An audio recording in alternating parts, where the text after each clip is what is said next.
Bonjour les amis, bienvenue sur CYP Stories. Abonnez-vous à cette chaîne pour découvrir des histoires incroyables. N'oubliez pas d'aimer et de laisser un commentaire. Entrons dans le vif du sujet. Adi Joke entra dans l'imposant bâtiment du groupe à l'aide, le cœur battant, tandis qu'elle ajustait la tenue simple mais professionnelle qu'elle avait soigneusement choisie la veille. Les murs autrefois familiers, qu'elle récurait chaque soir, la surplombaient désormais d'une toute autre manière. Elle n'était pas là pour passer la serpillière ou transporter des produits d'entretien. Elle était là en tant qu'employée administrative, un poste qu'elle n'aurait jamais imaginé occuper dans une entreprise comme celle-ci. En traversant le hall, son regard parcourut les alentours, s'attendant à croiser des visages familiers de l'équipe de nettoyage. Mais aujourd'hui, elle n'était plus des leurs. La transition lui semblait surréaliste, et elle ne parvenait pas à se défaire de la peur que quelqu'un lui tape soudain sur l'épaule et lui dise que tout cela n'avait été qu'une erreur. Tad avait veillé à ce que sa transition se déroule sans accroc, lui organisant même une brève séance d'entraînement. Il lui avait assuré qu'elle était compétente, qu'elle méritait cette opportunité, mais le poids de ce nouveau rôle pesait lourdement sur ses épaules. Lorsqu'elle atteignit son bureau attitré au service administratif, elle remarqua les regards méfiants de ses nouveaux collègues. Certains chuchotaient entre eux à son passage, tandis que d'autres la fixaient fixement, leur curiosité à peine dissimulée. Elle entendait déjà les murmures. N'était-elle pas l'ancienne concierge? Comment avait-elle obtenu ce poste? Elle avait dû faire quelque chose pour impressionner le PDG. Les mots la blessèrent, même si elle s'y attendait. On croyait rarement au travail acharné et aux secondes chances. À leurs yeux, elle était passée du plus bas de l'échelle à un poste que d'autres avaient mis des années à atteindre, et ils ne pensaient pas qu'elle le méritait. Au fil de la journée, Adejo s'efforçait de se concentrer sur les tâches qui lui étaient confiées. Classer des documents, répondre aux courriels, gérer des tâches administratives mineures, tout était nouveau, mais gérable. Mais malgré tous ses efforts pour se concentrer, le regard scrutateur de ses collègues ne cessait pas. À l'heure du déjeuner, elle se retrouva dans la salle de pause, les yeux fixés sur son assiette de riz intacte. Elle se sentait comme une étrangère, quelqu'un qui n'avait pas sa place ici. Et le pire, la familiarité de son uniforme de concierge lui manquait. Au moins, à l'époque, personne n'attendait d'elle. Au moment où elle s'apprêtait à partir, elle entendit quelqu'un s'éclaircir la gorge. Elle se retourna et vit une femme d'une trentaine d'années, avec un chignon serré et un regard perçant, qui la fixait. Appréciait-elle son nouveau travail?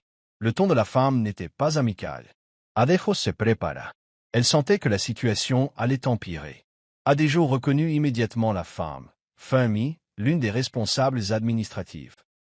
Elle était connue pour sa sévérité, et à en juger par son regard sur Adejo, elle n'était pas ravie de sa présence. « J'ai entendu dire que tu faisais le ménage dans ces bureaux, » continua Fumi en sirotant lentement son thé. « Ça doit être un sacré changement, non ?» Ses paroles étaient teintées d'une pointe de moquerie qu'Adejo ne parvenait pas à saisir, peut-être de l'incrédulité. Adejo s'efforça de garder son calme, agrippant le bord de la table pour se stabiliser. Elle avait déjà eu affaire à des personnes difficiles, mais là, c'était différent. C'était sa première vraie confrontation en tant que membre du personnel administratif, et elle ne savait pas comment la gérer. « Je suis reconnaissante de cette opportunité, » dit Adejo prudemment, refusant de se laisser perturber par les paroles de la femme. « Mais Fumi se contenta de reconnaître. Reconnaissant? J'en suis sûr. Tout le monde n'a pas la chance de passer à côté des années d'expérience et de travail acharné nécessaires pour arriver ici. » Le coup était clair. Fumi, comme les autres, pensait qu'Adejo n'avait pas mérité sa place. Il la voyait comme une étrangère qui s'était infiltrée par la manipulation. Adejo aurait voulu s'expliquer, leur dire qu'on lui avait confié ce poste au mérite, mais elle savait que cela n'aurait aucune importance. Chacun croyait ce qu'il voulait croire. Au lieu de cela, elle se redressa et soutint le regard de Fumi. « Je comprends que les gens puissent avoir des questions, » dit-elle d'un ton neutre. « Mais j'ai l'intention de prouver que j'ai ma place ici. » Les yeux de Fumi se plissèrent, comme si elle ne s'attendait pas à une réponse assurée d'Adejo. Mais avant qu'elle puisse ajouter quoi que ce soit, une voix les interrompit. « Tout va bien ici ?» Le silence se fit lorsque Tad Alad entra, son regard balayant les deux femmes. Sa seule présence suffisait à dissiper la tension ambiante. Fumi fit aussitôt un pas en arrière, un sourire forcé aux lèvres. « Bien sûr, monsieur Alad. Nous souhaitions simplement la bienvenue à notre nouveau collègue. » Mais Tad ne s'y est pas laissé prendre. Son regard perçant s'est attardé un instant sur Fermi avant de se poser sur Adéjo. « Bien. J'attends de mes employés qu'ils se traitent avec respect, » dit-il fermement. Fermi marmonna un bref au revoir et partit, non sans avoir lancé un dernier regard noir à Adéjo. Dès qu'elle fut partie, Thad se tourna vers Adéjo. « Ça va » demanda-t-il d'une voix plus douce. Adéjo hocha la tête, mais au fond d'elle-même, elle savait que la bataille ne faisait que commencer. La tension au bureau ne s'était pas atténuée après la rencontre d'Adéjo avec Fermi. Au contraire, cela sembla s'intensifier. Elle réalisa rapidement que les gens observaient ses moindres faits et gestes, guettant la moindre erreur. Les murmures s'amplifiaient à chaque fois qu'elle croisait un groupe d'employés, et même si personne ne lui disait rien ouvertement en face, leur jugement était clair dans leurs yeux. C'était épuisant de devoir constamment faire ses preuves, mais Adéjo refusait de baisser les bras. Elle avait travaillé trop dur pour en arriver là, et aucune rumeur ne la ferait changer d'avis. Elle se concentrait sur son travail, vérifiant chaque rapport qu'elle remplissait et veillant à ne donner à personne la moindre raison de douter de sa compétence. Mais les employés n'étaient pas les seuls à compliquer les choses. Les clients qui entraient au bureau remarquaient également sa présence. Certains lui lançaient des regards curieux, la reconnaissant probablement parmi les femmes de ménage. Un client en particulier, un homme d'affaires d'un certain âge, s'interrogea ouvertement sur sa présence. N'est-elle pas la concierge? Depuis quand promeut-on les agents d'entretien à des postes administratifs? Demanda-t-il, sans prendre la peine de baisser la voix. Adéjo ressentit la douleur de ses paroles, mais avant qu'elle puisse répondre, Thad intervint. Puisque j'avais décidé qu'elle était capable, dit-il d'un ton calme, sans laisser place à la discussion. L'homme d'affaires souffla, mais ne dit rien de plus.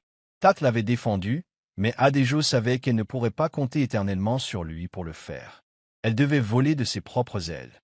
Déterminée à se faire respecter, Adéjo commença à faire des heures supplémentaires, arrivant avant la plupart des employés et restant tard pour perfectionner ses compétences. Elle posait des questions, prenait des notes et étudiait tout ce qu'elle pouvait sur l'administration. Peu à peu, elle a commencé à gagner la confiance de quelques collègues. Une femme nommée Saad, qui travaillait au service depuis des années, a commencé à lui donner des conseils. « Ignore-les », lui a conseillé Saad un soir. « Les gens n'aiment pas le changement. Mais si vous continuez à leur prouver qu'ils ont tort, ils n'auront d'autre choix que de vous respecter. » Adéjo hocha la tête, reconnaissant du soutien. Cependant, elle ne pouvait ignorer le sentiment tenace que quelque chose, ou quelqu'un, attendait encore de la pousser dehors. Tandis qu'Adéjo faisait face à des difficultés au travail, Esther peinait dans sa nouvelle école. La transition avait été plus difficile que prévu. L'école privée, remplie d'enfants aisés, était un monde complètement différent de celui qu'Esther connaissait. Elle avait l'habitude de jouer librement avec ses amis dans leur ancien quartier, mais ici, les enfants lui adressaient à peine la parole. Elle rentrait chaque soir plus calme que d'habitude, son enthousiasme habituel s'était estompé. Adéjo essaya de l'encourager en mettant des friandises dans sa boîte à lunch et en lui demandant comment s'était passée sa journée, mais la petite fille ne répondait que brièvement. Un soir, alors qu'Adéjo préparait le dîner, elle entendit Esther parler à son lapin en peluche, celui-là même qu'elle avait serré dans ses bras lorsqu'elle était restée coincée dans l'ascenseur avec Thad. « Pourquoi ne m'aime-t-il pas » murmura-t-elle en serrant fort le jouet. « Est-ce parce que nous n'avons pas une grande maison comme la leur ?» Ces mots brisèrent le cœur d'Adéjo. Elle s'assit à côté d'Esther et la serra dans ses bras. « Ma chérie, tu es parfaite comme tu es. » dit-elle doucement. Parfois, les gens ne comprennent pas ce que c'est que d'être différent, mais ça ne veut pas dire qu'on n'a pas sa place. Esther leva les yeux vers elle, l'incertitude dans le regard. « Est-ce que je me ferai un jour des amis ?» demanda-t-elle. Adéjo sourit en écartant une boucle du front de sa fille. « Bien sûr, laisse-lui le temps. » Mais même en rassurant Esther, Adéjo ne parvenait pas à se défaire de ses propres inquiétudes. Elle avait tant lutté pour offrir une vie meilleure à sa fille. Mais si elle avait commis une erreur, et si forcer Esther à intégrer ce nouvel environnement lui avait fait plus de mal que de bien, l'incertitude pesait sur elle et, pour la première fois depuis qu'elle travaillait dans un groupe non professionnel, elle doutait de sa décision. Ce soir-là, après avoir couché Esther, Adéjo s'assit seule dans le salon, contemplant les lumières de la ville devant leur petit appartement. Juste au moment où elle allait se coucher, son téléphone a vibré. C'était un message de Thad. « J'ai remarqué que tu avais l'air stressé aujourd'hui. Si tu as besoin de parler, je suis là. » Adéjo fixait le message, le cœur battant la chamade. Elle ne savait pas pourquoi, mais cette simple offre de soutien la fit se sentir moins seule. Le lendemain matin, Adéjo réfléchissait encore au message de Tad. Elle avait hésité à répondre, mais avait finalement renoncé. Elle ne voulait surtout pas trop compter sur lui. Pourtant, elle ne pouvait nier qu'il avait été d'une gentillesse inouïe envers elle, même s'il aurait été plus facile d'ignorer ses difficultés. En arrivant au bureau, elle fut surprise de trouver une enveloppe officielle sur son bureau. Elle l'ouvrit avec précaution et resta figée devant son contenu. C'était une invitation à un gala d'entreprise prestigieux, organisé par un groupe de personnes non sexistes. L'événement était destiné aux cadres et aux principaux actionnaires, des personnes bien au-dessus de son rang. Pourquoi l'avait-on invité? Sa confusion ne fit que croître lorsqu'elle vit Tad approcher. « Je vois que vous avez reçu l'invitation », dit-il d'un ton désinvolte, comme si c'était tout à fait normal. Adéjo fronça les sourcils. « Monsieur, je ne pense pas que ce soit pour moi. Je n'ai rien à faire dans ce genre d'événement. » Tad haussa un sourcil. « Et pourquoi pas? Tu fais partie de cette entreprise maintenant. » Adéjo hésita. « Je ne suis qu'un employé administratif. » Tad secoua la tête. « Tu es bien plus que ça, Adéjo. Je te veux là. » Ces paroles lui procurèrent une étrange chaleur, mais la rendirent aussi nerveuse. Si le bureau racontait déjà des ragots à son sujet, assister à un événement prestigieux avec Tad ne ferait qu'empirer les choses. Plus tard dans la journée, alors qu'elle était assise à son bureau, elle entendit Funmi parler à un autre employé. « Vous avez entendu? L'ancien concierge devenu administrateur avait reçu une invitation au gala. » L'autre personne rit. « Sérieusement? De qui se moque-t-elle? Elle ne fera pas long feu en sa compagnie. » Adéjo serra les dents, s'efforçant de garder son calme. Mais au fond d'elle-même, quelque chose avait changé. Peut-être avait-elle eu peur de se démarquer, de revendiquer sa place, mais plus maintenant. S'il voulait parler, qu'il le fasse. Elle irait à ce gala, la tête haute, et prouverait qu'elle n'allait pas disparaître. Le soir du gala arriva plus vite qu'Adéjo ne l'avait prévu. Devant le miroir, elle ajustait l'élégante mais modeste robe bleu marine qu'elle avait empruntée à Saad, le cœur battant la chamade. Cela faisait des années qu'elle n'avait pas assisté à un événement un tant soit peu glamour, et certainement pas à un événement réunissant les élites les plus influentes de la ville. Esther était assise sur le lit, observant sa mère avec de grands yeux admiratifs. « Maman, tu ressembles à une princesse », murmura-t-elle, ses petites mains posées sur ses joues. Adéjo rit doucement, essayant de chasser la nervosité qui bouillonnait en elle. « J'espère juste ne pas me ridiculiser, » admit-elle. Mais au fond, elle savait que la honte était le cadet de ses soucis. Elle pénétrait dans un lieu où les gens ne pensaient pas qu'elle avait sa place, et elle devait leur prouver le contraire. En arrivant dans la grande salle de bal, elle sentit immédiatement le poids de 100 regards braqués sur elle. Le murmure des conversations sembla s'apaiser à son entrée, et elle sentit les regards critiques de certains participants. Ce n'était pas seulement sa présence qui les surprenait, mais le fait qu'elle fût escortée à l'intérieur par nul autre que Tad Eled en personne. Il l'attendait à l'entrée lorsqu'elle arriva, son smoking impeccable ne faisant qu'ajouter à son allure imposante. « Tu as réussi » dit-il avec un petit sourire en lui offrant son bras. Adéjo hésita une fraction de seconde avant de passer son bras sous le sien. Alors qu'ils entraient ensemble, les murmures s'intensifièrent, mais Tad ne semblait pas s'en soucier. « Ignore-les » murmura-t-il. « Ce soir, tu appartiens à cet endroit autant que n'importe qui d'autre. » Malgré ces paroles rassurantes, la soirée fut tout sauf facile. Funmi et quelques autres employés ne manquèrent pas de lui lancer des regards indiscrets, leur désapprobation étant évidente. Lorsque Tad la présenta à certains membres du conseil d'administration de l'entreprise, elle constata qu'ils étaient polis mais sceptiques. « Alors, vous êtes la femme dont tout le monde parle » dit l'un d'eux avec un sourire forcé. « J'espère que la transition du travail de concierge à l'administration n'a pas été trop pénible. » L'insulte subtile la blessa, mais Adéjo garda la tête haute. « Pas du tout » répondit-elle avec assurance. « Travailler dur, c'est travailler dur, quel que soit le poste. Je suis simplement reconnaissante d'avoir l'opportunité de contribuer d'une nouvelle manière. » Tad esquissa un léger sourire, visiblement ravi de sa réponse. Mais alors que la nuit avançait, Adéjo savait que ce n'était que le début du combat qu'elle devait mener. Le lendemain matin, au travail, Adéjo entra au bureau avec une confiance retrouvée. Elle avait survécu au gala, et même si l'ambiance avait été loin d'être agréable, Elle avait tenu bon. Mais dès son arrivée dans le service, elle sentit un changement dans l'air. Les murmures étaient plus forts qu'avant, et quelques-uns de ses collègues lui jetèrent des regards emplis d'un ressentiment mal dissimulé. Sod s'approcha de son bureau, l'air sombre. « Tu as vraiment semé le trouble » murmura-t-elle.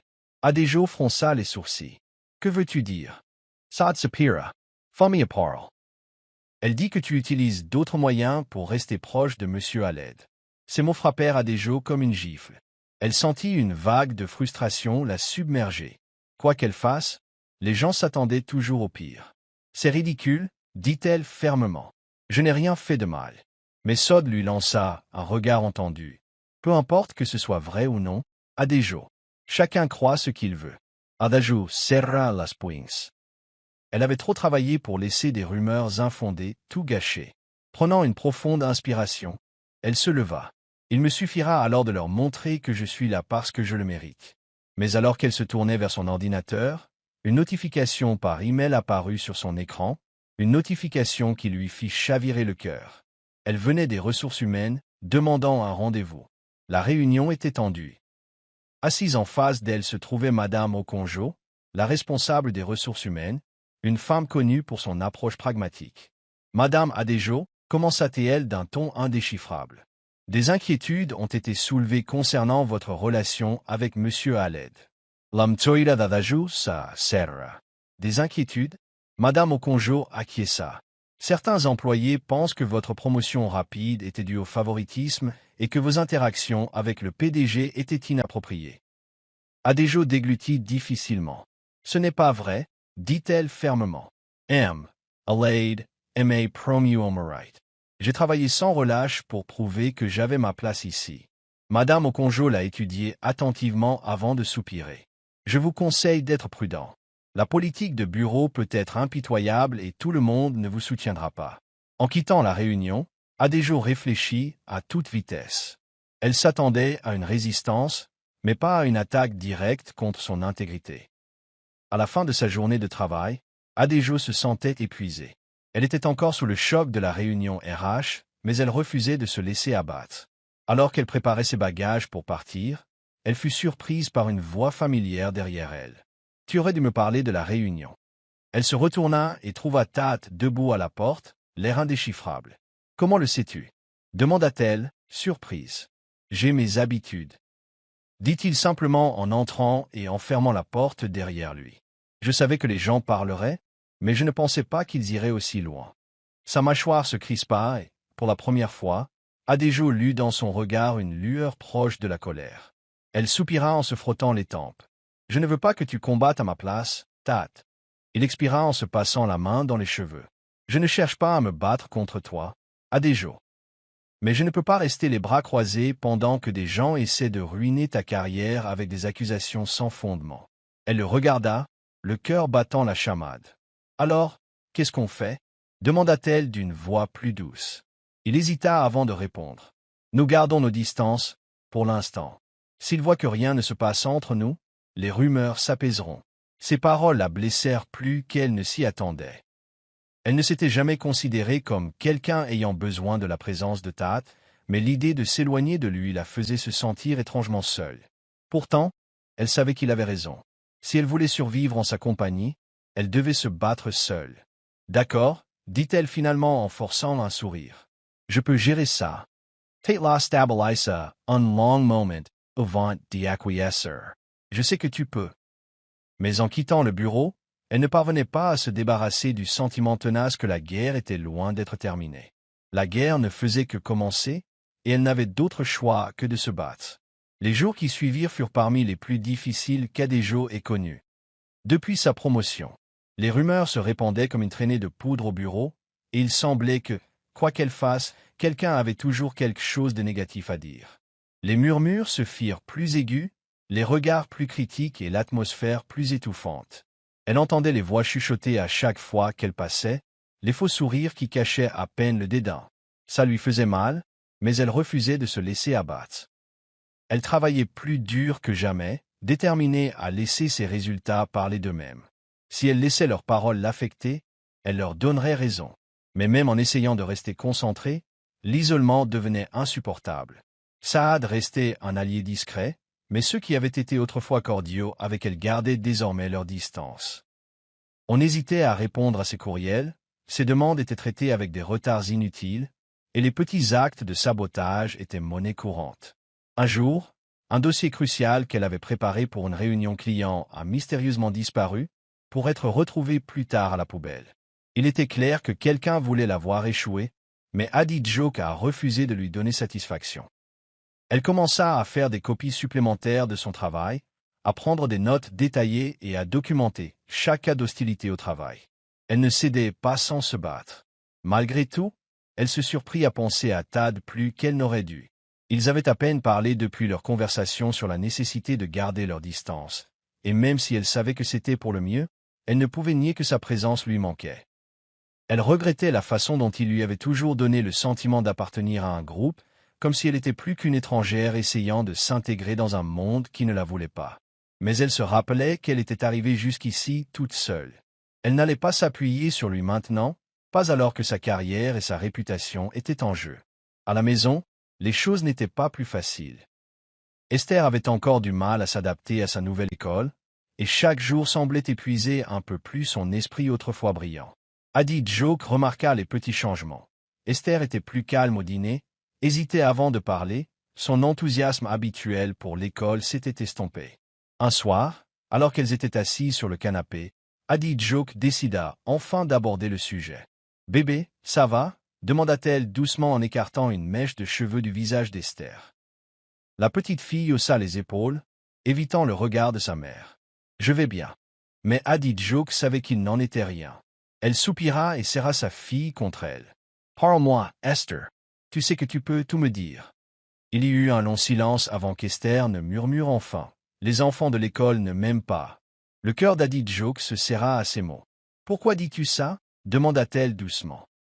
Esther jouait avec l'ourlet de sa robe, ses petits doigts tordant le tissu. « Ils disent que je n'ai rien à faire là-bas, que je n'ai pas une grande maison comme eux, et que ma maman n'est qu'une femme de ménage. » Ces mots lui firent l'effet d'un coup de poing dans le ventre. Adidjoke s'était battu si dur pour construire un avenir meilleur pour sa fille. Mais il semblait que quoi qu'elle fasse, la société trouvait toujours le moyen de leur rappeler d'où elle venait. Elle ravala la boule dans sa gorge et prit le visage d'Esther entre ses mains. « Écoute-moi, mon amour, dit-elle fermement. Tu es aussi bien que n'importe lequel de ces enfants. Ne laisse jamais personne te faire sentir que tu n'as pas ta place. Nous n'avons peut-être pas autant qu'eux, mais nous avons quelque chose de plus important, l'amour, la gentillesse et la force. Et cela nous rend plus riches qu'ils ne le seront jamais. » Les yeux d'Esther se remplirent de larmes, et elle hocha lentement la tête. Adidjoke la serra fort dans ses bras, lui jurant silencieusement que, quoi qu'il en coûte, elle veillerait à ce que sa fille ne se sente plus jamais petite. Juste au moment où Adidjoke pensait avoir vu le pire, Fanny frappa à nouveau. C'était un vendredi après-midi lorsqu'Adidjoke reçut une demande urgente d'un cadre supérieur lui demandant de remettre un dossier confidentiel à son bureau avant la fin de la journée. Elle avait vérifié le dossier à 2 reprises, s'assurant que tout était en ordre avant de monter à l'étage de la direction. Mais dès qu'elle entra dans le bureau du directeur, elle comprit que quelque chose n'allait pas. L'homme lui jeta à peine un coup d'œil avant de lui demander « Êtes-vous sûr que c'est le bon dossier ?» Perplexe, elle hocha la tête. « Oui, monsieur. Je l'ai examiné moi-même. » Le directeur fronça les sourcils, feuilleta les pages et secoua la tête. Elle expliqua ensuite pourquoi il manquait des documents. Adidjoke sentit un frisson lui parcourir l'échine. « Ce n'est pas possible, » dit-elle en s'avançant. « Oui, mais en jetant un coup d'œil au dossier, elle réalisa avec horreur que des sections clés manquaient bel et bien. Ce n'était pas une simple erreur. Quelqu'un avait falsifié les documents avant qu'elle ne les lui remette. Son esprit s'emballa tandis qu'elle cherchait un sens à ce qui s'était passé, mais avant qu'elle puisse se défendre, le manager soupira. « C'est inacceptable, » Adidjoke. « On ne peut pas se permettre de telles erreurs. » La panique la submergea, mais elle se força à garder son calme. « Monsieur, je vous le promets, j'ai bien préparé ce dossier. Je ne sais pas comment, mais il leva la main et la coupa. « Je vais devoir signaler ça à monsieur Haled, » dit-il. Ces mots sonnèrent comme une condamnation à mort. Adidjoke savait que même une petite erreur à ce niveau pouvait lui coûter tout. En quittant le bureau, les mains tremblantes, elle sentit les regards des autres employés qui avaient entendu l'échange. Et en tournant au coin de la rue, elle aperçut Funmi qui l'observait avec un sourire satisfait. C'est alors qu'Adidjok comprit qu'il ne s'agissait plus seulement de ragots de bureau. C'était une attaque calculée, et si elle n'y prenait pas garde, elle allait perdre tout ce pour quoi elle s'était battue. Le week-end se passa dans un tourbillon d'anxiété et de nuits blanches. Adidjok savait que dès lundi, tout le bureau aurait entendu parler de sa prétendue erreur. L'idée de devoir affronter un nouveau Tate après une telle bévue la terrifiait. La croirait-il, ou la verrait-il comme incompétente et incapable, comme les autres? Elle avait passé des années à faire ses preuves, à s'extirper de l'ombre des faibles attentes, jusqu'à ce qu'un incident, un sabotage calculé, ne menace tout. Elle ne pouvait pas se permettre de laisser cela se produire. Elle a donc passé tout le week-end à retracer ses pas, à éplucher ses copies sauvegardées des dossiers, à essayer de comprendre comment les documents avaient été falsifiés. Le dimanche soir, elle était épuisée, mais toujours pas prête à trouver une réponse. À son arrivée au travail le lundi matin, la tension était palpable. Les gens murmuraient derrière leurs mains, lui lançant des regards compatissants lorsqu'elle passait. On aurait dit qu'ils avaient attendu sa chute, et maintenant qu'elle était arrivée, ils en savouraient chaque instant. Même Saad semblait inquiet. « Tate te cherche » murmura-t-elle lorsqu'Adidjok arriva à son bureau. Ces mots lancèrent une nouvelle vague d'anxiété en elle. Elle prit une grande inspiration et redressa les épaules avant de se diriger vers son bureau. Mais rien n'aurait pu la préparer à l'expression de son visage lorsqu'elle entra, froide, distante et indéchiffrable. « Assieds-toi » dit-il simplement, d'une voix dénuée de la chaleur à laquelle elle s'était habituée. Elle hésita une brève seconde avant d'obéir. « Tate, yeah. » Il leva la main, l'interrompant au milieu de sa phrase. « Je n'ai pas besoin d'excuses, Adidjok, dit-il sèchement. J'ai besoin d'une explication. Sunker, S.E. Sarah. Il ne la croyait pas. Je te jure que je n'ai pas trafiqué ces dossiers, dit-elle en s'efforçant de garder son calme. On m'a piégé. Sans me croire, S.E. Sarah. Avez-vous des preuves? La question la piqua plus qu'elle ne l'aurait cru. Des preuves. C'était là le problème. Elle n'en avait aucune. Pas encore, admit-elle. Mais je sais que Fermi a quelque chose à voir avec ça. Tate expira, in se fraten la tempi. Fermi ne t'aime peut-être pas, mais c'est une accusation grave. Elle avait envie de hurler de frustration. Pourquoi ne pouvait-il pas le voir? Pourquoi la laissait-il mener ce combat seul? Mais elle ravala sa fierté et soutint son regard. Alors laisse-moi te le prouver, dit-elle fermement. Laisse-moi le temps, et je trouverai les preuves dont tu as besoin. Il la stabilisa un long moment avant d'acquiescer. Bien, tu as une semaine. Si tu ne peux pas prouver ton innocence d'ici là, je n'aurai d'autre choix que de te laisser partir. Adidjok quitta le bureau de Tate avec le sentiment que les murs se refermaient sur elle. Une semaine. C'était tout le temps dont elle disposait pour découvrir la vérité et laver son honneur. Si elle échouait, elle perdrait non seulement son emploi, mais tout ce pour quoi elle avait travaillé. Elle devait être intelligente, prudente et minutieuse. Mais par où commencer? Elle savait que Fermi avait orchestré tout cela, mais elle avait besoin de preuves concrètes. Saad était la seule personne en qui elle pouvait avoir confiance. Cet après-midi-là, elle la prit à part dans la salle de repos. « J'ai besoin de ton aide » dit-elle à voix basse. Saad hésita avant d'acquiescer. « De quoi as-tu besoin? »« Je dois découvrir qui a eu accès à ces fichiers avant de les remettre, » dit Adidjok. « Il doit y avoir une trace numérique, un journal, quelque chose qui prouve que quelqu'un les a falsifiés. » Saad franca les sources. Ce ne sera pas facile. Seul le service informatique et certains responsables ont accès à ces journaux. Adidjok sera les dance. Alors, il faut trouver un moyen de les récupérer. Saad hésita, regarda autour d'elle avant de baisser la voix. « Je connais quelqu'un au service informatique qui me doit une faveur, » admit-elle. « Je peux essayer de les faire vérifier, mais si on se fait prendre, elle n'a pas besoin de finir sa phrase. » Adidjok connaissait les risques, mais à ce stade, elle n'avait plus rien à perdre. « S'il te plaît, Saad, supplia-t-elle. C'est ma seule chance. » Saad soupira et hocha la tête. « Je vais voir ce que je peux faire. » En retournant à son bureau, Adidjok sentit le regard de Fermi sur elle. La femme esquissa un sourire narquois, comme si elle avait déjà gagné. Mais Adidjok refusait de lui accorder cette victoire. Elle ne se laisserait pas faire sans se battre. Ce soir-là, en allant chercher Esther à l'école, elle s'obligea à sourire et à mettre ses inquiétudes de côté. Sa fille avait besoin qu'elle soit forte. « Maman. » Ça va, demanda Esther en rentrant. Adéjoc serra sa petite main. Je vais bien, mon amour, mentit-elle. Mais au fond d'elle-même, elle savait que la bataille ne faisait que commencer. Le lendemain, Saad la prit à part, le regard mêlé d'excitation et de nervosité. J'ai reçu les journaux, murmura-t-elle. Et tu avais raison. Quelqu'un a accédé à ton dossier avant que tu ne l'envoies au responsable. Look her da joke batay fort. Qui? Saad hésita. Je n'ai pas le nom complet, mais le système indique que quelqu'un a accédé au système avec les identifiants du département de Fermi. Une vague de justification envahit Adéjoc, mais elle savait que ce n'était pas suffisant. C'est un début, mais ce n'est pas une preuve solide. Il nous faut une preuve irréfutable. Saad se mordit la lèvre. Et si on vérifiait les images de sécurité? Si Fermi ou quelqu'un de son équipe a utilisé son ordinateur à ce moment-là, on en a la preuve. L'idée était risquée, mais c'était leur meilleure chance. Cet après-midi-là, Adéjoc et Saad se dirigèrent prudemment vers le bureau de la sécurité. Ils savaient qu'ils ne pouvaient pas poser la question directement, alors ils devaient être stratégiques. « Salut, Daniel », dit Saad à l'un des gardes avec un sourire charmeur. « J'ai entendu dire que tu étais le meilleur en matière de vidéosurveillance. » L'homme sourit, visiblement flatté. « Eh bien, j'essaie, dit-il. Saad S.I. pencha. On se demandait juste si tu pouvais nous aider à vérifier quelque chose. C'est vraiment important. » Daniel hésita, puis finit par soupirer. « D'accord, mais tu as une dette envers moi. » En visionnant les images du jour de l'incident, leur patience fut récompensée. Au moment précis où le fichier avait été consulté, on pouvait voir l'assistante de Fermi utiliser son ordinateur. Il était clair maintenant que Fermi n'avait pas agi seul.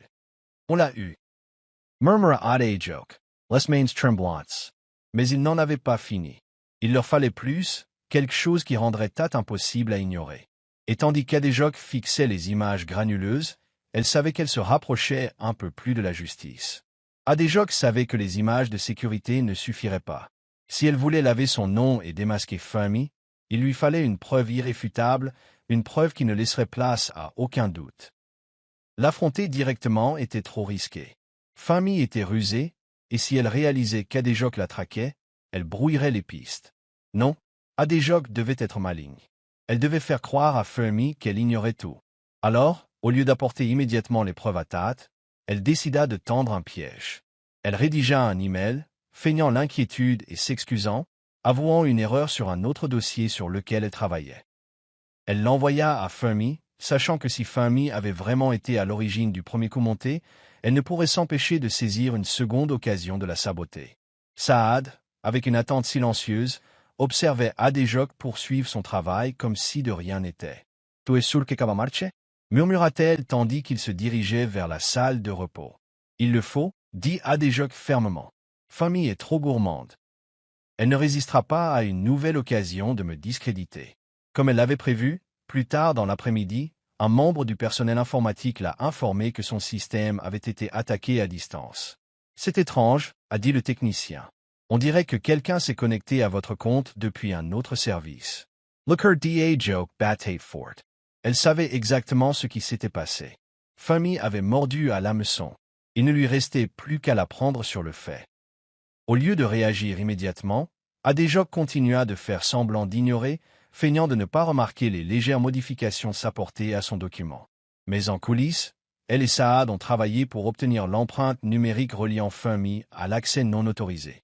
Elle s'est laissée avoir, murmura Saad avec enthousiasme lorsqu'ils consultèrent les journaux d'accès ce soir-là. On la tient. Grâce à cette deuxième brèche, ils avaient désormais la preuve que Fermi avait délibérément falsifié des documents de l'entreprise pour piéger Adéjoc. Mais le véritable défi consistait à convaincre Tat d'écouter avant que Fermi ne trouve à nouveau un moyen de brouiller les pistes. Le lendemain matin, Adéjoc savait qu'il était temps de frapper. Adéjoc se tenait devant le bureau de Tat, le pouls battant la chamade, serrant les preuves dans ses mains. C'était le moment, celui qui allait déterminer si elle conserverait son emploi ou si elle perdrait tout. Lorsqu'elle entra enfin, Tat leva les yeux, l'expression indéchiffrable. « Tu as quelque chose pour moi ?» demanda-t-il. Elle hocha la tête et lui tendit les documents, d'une voix assurée malgré la nervosité qui la menaçait. « J'ai la preuve que j'ai été victime d'un coup monté, dit-elle. Fermi a trafiqué mes fichiers, non pas une, mais 2 fois.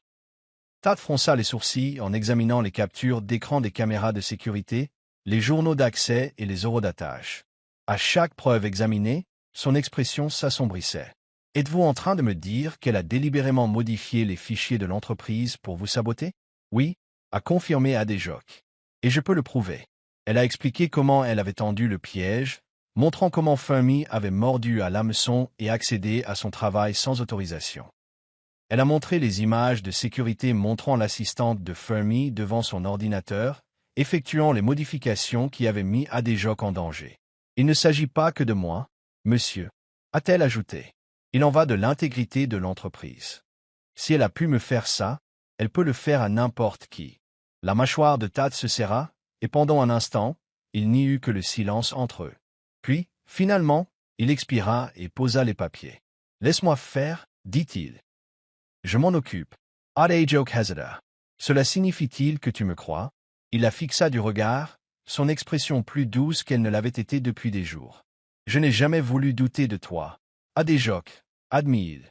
Mais j'avais besoin de preuves.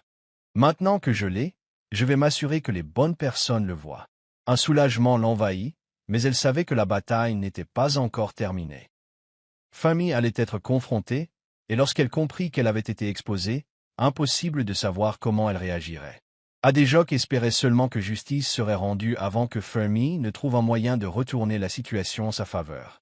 Le bureau était en pleine effervescence lorsque Tad convoqua Fermi plus tard dans la journée. Tout le monde savait que quelque chose se tramait, mais personne n'aurait pu prédire la tempête qui allait éclater. Fermi entra avec son air arrogant habituel, mais dès qu'elle vit les preuves posées sur le bureau de Tad, son expression vacilla. « Qu'est-ce que c'est » demanda-t-elle d'une voix sèche. Tad se renversa dans son fauteuil, le regard froid et inflexible. « La preuve que tu as saboté un collègue, dit-il. Je te suggère de commencer à expliquer. » Pour la première fois, Fermi parut déstabilisé. « C'est ridicule, railla-t-elle, même si sa voix tremblait légèrement. « Jamais je ne le ferai, la coupa Tad. Ne me mens pas, Fermi. Nous avons des images de sécurité, des journaux d'accès et des horodatages qui prouvent que vous avez falsifié des documents de l'entreprise. Vous rendez-vous compte de la gravité de la situation? » Le visage de Fermi s'estompa et elle regarda autour d'elle comme si elle cherchait une issue. « Oui, j'essayais juste de lui donner une leçon, » admit-elle finalement d'une voix à peine plus forte qu'un murmure. « Elle n'a rien à faire ici, Tad. C'est juste une femme de ménage qui a eu de la chance. Les gens comme elle ne méritent pas d'occuper des postes de direction. » Un lourd silence s'installa dans la salle, le poids de ses paroles pesant entre eux. L'expression de Tad se durcit. « Ça suffit, » dit-il froidement. « Je ne tolère ni discrimination ni sabotage dans cette entreprise. À partir de maintenant, tu es viré. » Les yeux de Fermi s'écarquillèrent sous le choc. « Tu ne peux pas faire ça. » Hurla-t-elle. « Je suis ici depuis plus longtemps qu'elle. Je mérite plus ce poste qu'elle. » Mais ses protestations sont restées lettres mortes. La sécurité a été appelée pour l'escorter dehors, et tandis qu'on l'emmenait, son regard s'est fixé sur Adéjoc. « Ce n'est pas fini, siffla-t-elle. Mais Adéjoc tint bon. « Si, ça l'est, » dit-elle fermement. Alors que Fermi disparaissait dans le couloir, le poids sur les épaules d'Adéjoc s'allégea enfin. Elle s'était battue, elle avait enduré et elle avait gagné. Mais même lorsque la poussière retombait, elle savait que ce n'était qu'une bataille. Le véritable défi était de prouver à tous, y compris à elle-même, qu'elle avait vraiment sa place ici. Et pour cela, elle était plus que prête. Avec le départ de Fermi, un étrange silence s'installa dans le bureau. La tension qui avait autrefois pesé sur l'atmosphère semblait se dissiper, mais cela ne signifiait pas pour autant que tout était parfait. Adéjoc ressentait encore les regards persistants, les conversations chuchotées dans son dos et les doutes que certains de ses collègues nourrissaient encore quant à sa présence dans l'entreprise. Bien qu'elle ait prouvé son innocence, tout le monde n'était pas prêt à accepter qu'elle ait gagné sa place grâce à son travail acharné plutôt qu'à la chance. Mais elle n'avait pas le temps de s'attarder sur leurs opinions. Elle avait trop lutté pour laisser la peur dicter sa marche à suivre. Sa réputation blanchie, elle était déterminée à se concentrer sur son travail et à se dépasser. Tad la convoqua dans son bureau quelques jours après le renvoi de Fermi, l'air indéchiffrable, lui faisant signe de s'asseoir. « Comment vas-tu » demanda-t-il d'un ton plus doux que d'habitude. « Je vais bien. » répondit Adéjoc, même si elle n'était pas sûre que ce soit tout à fait vrai. « Je veux juste me concentrer sur mon travail. Tate la stabilisa, un instant, avant d'y acquiescer. C'est bon à entendre, dit-il, j'ai un projet important et je pense que tu es prête. Ses yeux s'écarquillèrent de surprise lorsqu'il lui glissa un dossier. Il contenait les détails d'une proposition d'un client important, une affaire jusque-là gérée par des cadres supérieurs. Je veux que tu diriges cette affaire. Poursuivit Tate.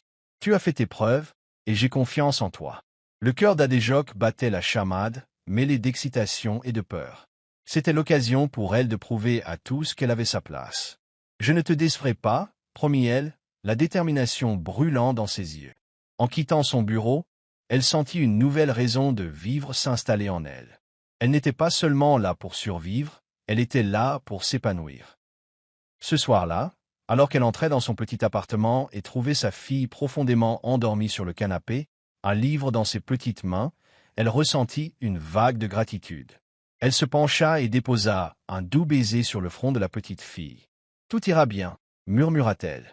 Malgré les difficultés, elle persévérait, car, pour la première fois depuis longtemps, elle croyait en elle autant qu'en ses rêves. Les semaines suivantes furent un tourbillon de réunions, de séances stratégiques et de longues nuits passées à peaufiner la proposition du client.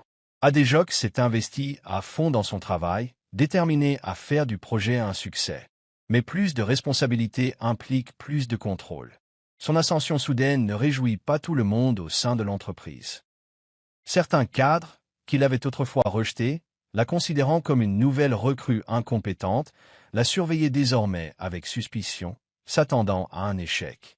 Un soir, alors qu'elle s'apprêtait à quitter le bureau, elle surprit une conversation entre deux cadres supérieurs. « Elle n'a rien à faire ici », railla l'un d'eux.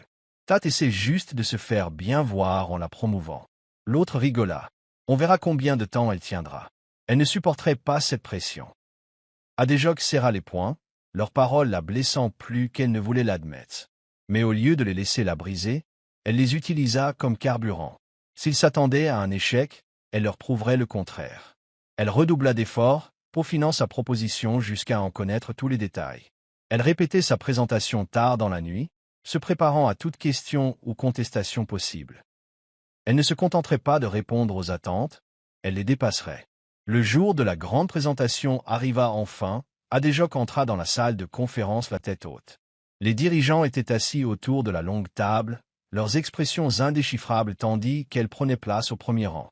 Tate lui adressa un signe de tête encourageant, mais au-delà de cela, elle était seule. Prenant une grande inspiration, elle commença sa présentation d'une voix assurée et assurée. À mesure qu'elle parlait, elle vit le doute se transformer peu à peu en intérêt, puis en respect. À la fin de son discours, un moment de silence s'installa avant que la discussion ne s'engage.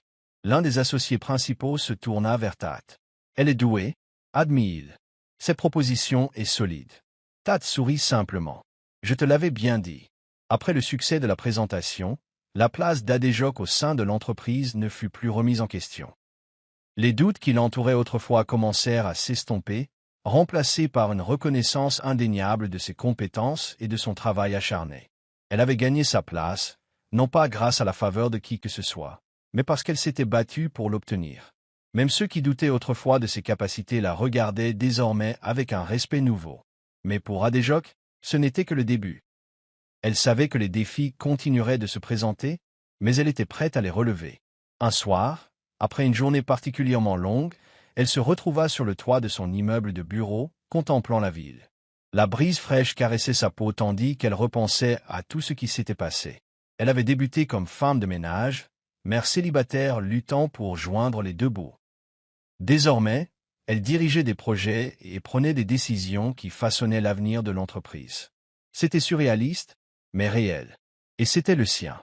Elle entendit des pas derrière elle et se retourna pour voir Tate approcher. « Tu as bien travaillé aujourd'hui, » dit-il. « Je suis fier de toi. » Adéjoc sourit. « Merci d'avoir cru en moi, » dit-elle. Tate secoua la tête. « Tu as fait ça toute seule, » dit-il. « Tu avais juste besoin d'une chance. » Alors qu'il s'éloignait, la laissant seule avec ses pensées, Adéjoc ressentit un profond sentiment d'accomplissement l'envahir. Elle avait parcouru un long chemin, mais ce n'était pas encore terminé. Ce n'était que le début d'un nouveau chapitre de sa vie. En rentrant chez elle ce soir-là, elle était sûre d'une chose, Elle ne cesserait jamais de se battre pour l'avenir qu'elle méritait. Et quoi qu'il arrive, elle était prête. Merci d'avoir regardé. N'oubliez pas d'aimer et de vous abonner. Déposez également un commentaire et activez la notification de publication.